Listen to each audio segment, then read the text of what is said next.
Okay, so let's do your daily reading air sign. Gemini, Libra, and Aquarius. Hello, my dear. Welcome back sa ating YouTube channel. My name is RJ, your tarot card reader.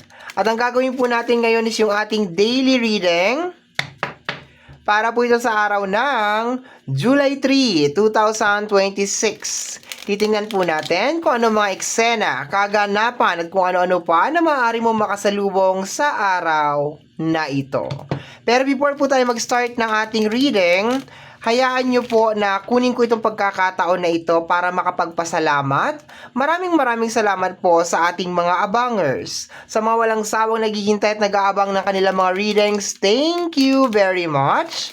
At gusto ko rin pong pasalamatan yung ating mga bagong subscribers. Hello my dear, welcome po sa ating channel. I hope na mag-enjoy kayo dito sa ating channel. At nawa, yung mga readings na ginagawa ko ay nakakatulong po sa inyo or nakakatulong po sa ating lahat. Sa mga interested po sa ating private reading, nasa description box down below ang mga details, information na kinakailangan mo para po makontak mo ang inyong lingkod. Okay, so let's go na tayo my dear. Let's go! Tingnan natin what is going on. What is going on? 8 cards in total. Base card and clarification card. Tingnan natin kung anong meron sa araw na ito. Are you ready? Of course you are ready. Wala kang choice. Wala ka naman choice. Okay, let's go tayo. We have here the energy of the Ace of Sword. Ang kasama ng ating Ace of Sword ay si the Three of Pentacles, okay? This is energy of collaboration, okay? Parang may mag-uumpisa ngayong araw na to, my dear. I can see. Nangangamoy pera tong araw na to, my dear, okay? Parang creative, okay? Creative mind, creative skills, talent, okay? Parang merong binubuo. Possible din, my dear, na merong mangyari na brainstorming over here sa energy ng Three of Pentacles. So, ano bang ibig kong sabihin dito, my dear? Okay. Ngayong araw na to, my dear, mag-umpisa tayo sa iyong mind, okay? Ang iyong utak, my dear, ay nakakabuo ng mga bagay, my dear, na posibleng lumikha ng pera. Okay? Ngayong araw na to, my dear, possible din na baka meron din mga work. Okay? May mga opportunities, may mga oportunidad na may kinalaman sa usapin ng financial. Ikaw ba'y naghahanap ng trabaho? Three of Pentacles. May kinalaman yan, my dear, sa collaboration. Okay? Posible, my dear, na baka meron din tutulong sa iyo, my dear. Okay? Mayroon mga i-offer sa iyo, di ba? May mga i-offer sa iyo, my dear, na posibleng pagkaperahan. Pero ang pinaka-highlight dito, my dear, sa ating reading is yung utak mo, my dear, na ano siya, yung ano, kaya mo yan, na gumagawa siya, my dear, ng nakakaisip na mga malikhain. Yun, gano'n, nagiging malikhain, my dear, pagdating sa usapin ng pinansyal. At isa pa, kapapasok lang na energy, my dear, ang Ace of Swords is connected sa energy ng sacrifice. So, minsan, my dear, pag lumalabas si Ace of Sword or dinadalaw ka, my dear, ni Ace of Sword, meron siyang mga pinapakita sa'yo na may kinalaman sa iyong kaalaman. Pero at the same time, maraming tao, my dear, ang umaayaw kasi nga, kasama nito yung sakripisyo. Pero based, my dear, sa ating reading, you are willing na magsakripisyo. As in, like, you are so determined, my dear, na gusto mo to at gagawin mo to. Okay? Let's go tayo. Maganda yung energy. Very nice. More on creativity, collaboration, money, okay? Hindi ka agad may pera. No, titingnan natin yung ibang mga cards, my dear. Pero dito, parang wala pang pera. Parang gagawin pa lang yung pera. Bubuuhin pa lang yung pera. Okay? Let me see. Next card tayo is the energy of the Eight of Wands. Okay? May quick change na mangyayari. And the Nine of Swords. Okay, lately ba, ikaw ay di makatulog sa gabi, sa kaiisip, sa puso ko'y ikaw ang nasa, ano lyrics yun? Tanging laman ng isipan. Ano, kumakanta ka ba o tumutula? No, nasan sa dalawa, 'di ba? Ang alam ko kasi kanta 'yun, di makatulog sa gabi sa 'di ba tinula na naman? 'Di ba? Nagna Nine of Sword ka ba? Back to the reading na tayo. Nagna Nine of Sword ka ba lately? Okay.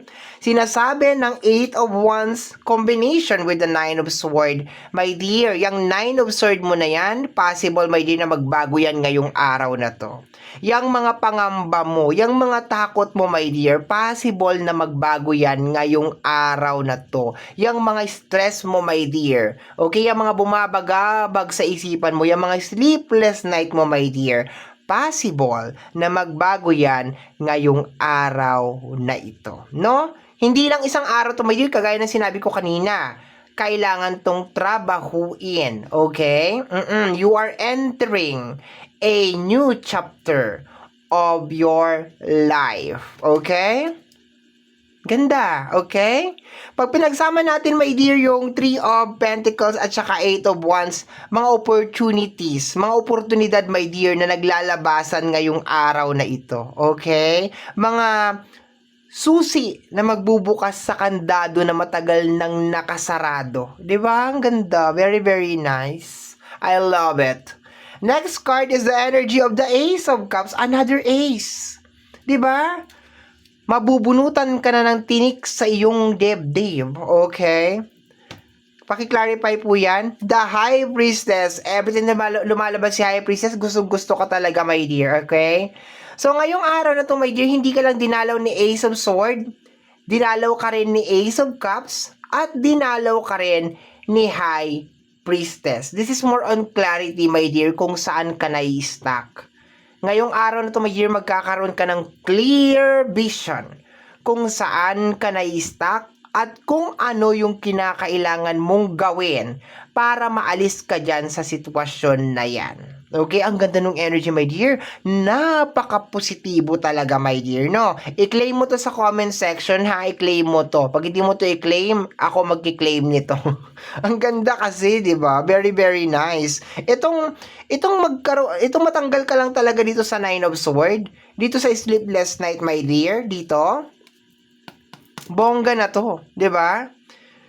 Yung pagkatapos itong araw na kinagabihan nitong araw na to, makakatulog ka na ng mahimbing at makakatulog ka na ng matiwasay, my dear. Okay? Ay, nako.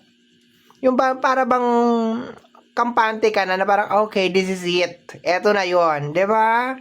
Ayan, yan yung mga hindi mo mabibili talaga ng pera, my dear. Yung peace of mind. Possible, my dear, ngayong araw na to, my dear, magkakaroon ka ng peace of mind. Yan ang hindi nabibili talaga ng pera, my dear. Okay? And sabi ko nga sa iyo, nagdadatingan yung mga susi sa mga matagal ng kandado na nakasara. Okay? What I'm trying to say is, yung mga bagay na parang gumugulo, bumabagabag sa isipan mo, my dear. Okay? Mga blockages.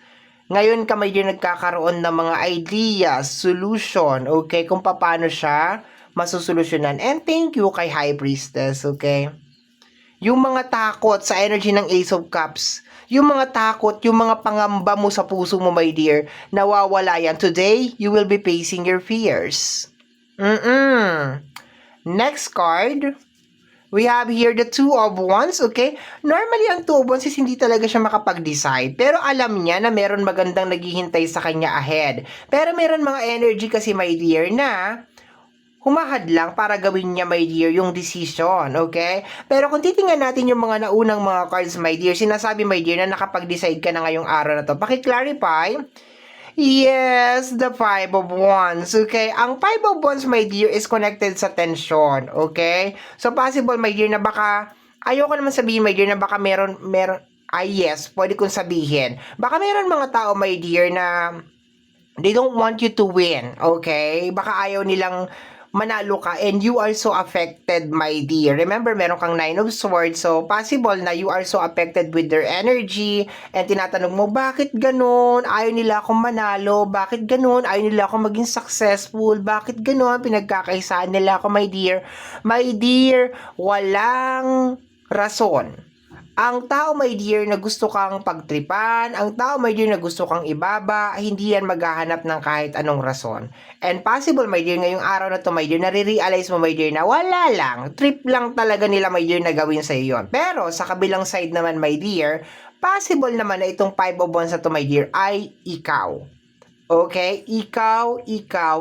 Ibig sabihin, punong-puno ka ng pagdududa sa sarili mo. You are full of doubts sa sarili mo, my dear. Nawala ang self-confidence mo, okay? Masyado ka lang nag-focus, my dear, dun sa mga eksena na yun, okay? As in, like, you are so marinated doon sa mga eksena na yun, okay? Bottom deck of the card is the energy of the Empress. The 8 of Cups, definitely, my dear. Hindi ka na-stuck ngayong araw na to. I am very, very sure. You learn na, my dear, just in case na lately, ang nagkukos kung bakit ka na-stuck is dahil meron ka mga na-miss na mga opportunities or baka meron ka mga bagay na hindi mo masyadong na-manage or na-handle. I think nandun ka na sa moment na sasabihin mo sa sarili mo, my dear, na you learn from your mistakes. Natuto ka na sa iyong mga pagkakamali and definitely you will not do it again, okay? And isa pa sa nakukuha ko dito, my dear, is love, okay? Mas mahal mo ang sarili mo this time. The full card, the new beginnings. My dear, the card has spoken, my dear. Congratulations sa mga new opportunities na parating. And, yeah, to the point na matatanggal ka na sa energy ng 9 of Swords. I like it. Aha. Okay. Very good. Okay, so my dear air sign, ito po ang nasagap natin na message, energy para sa araw na ito, July 3, 2026. Kagaya po na lagi kong sinasabi, my dear, ang tanging hiling at dasal ko lamang po sa ating buong may kapal na ang mga readings ko ay nakakatulong po sana sa ating lahat. Maraming salamat po. Thank you, my dear. Bye-bye. Take care of yourself.